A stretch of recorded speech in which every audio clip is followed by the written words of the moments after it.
Dream Machines. Everybody wants a piece of the American dream.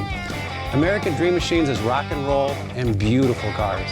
It was Hendrix, Born to be Wild, and Heavy Metal Thunder. These were the designs of Harley Earl, a masterpiece grille.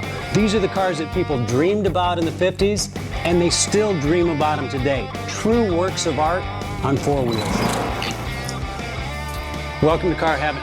The quality of our cars every year gets better and better, and this 4,000 square foot studio tells no lies. American Dream Machines was inspired by the fire-breathing big block designs of Duntop and Bill Mitchell.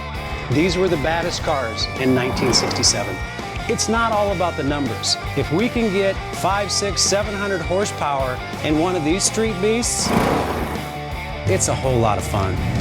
At American Dream Machines, we've purchased thousands of cars over the years, and we've learned the hard way.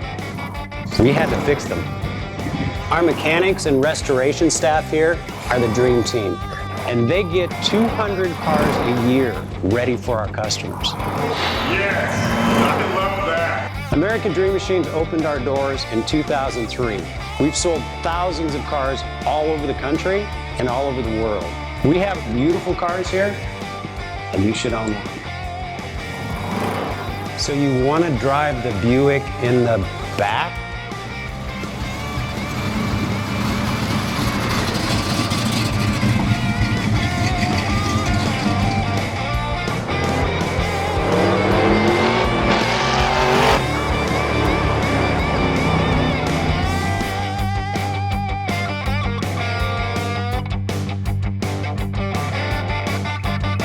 Just living the dream.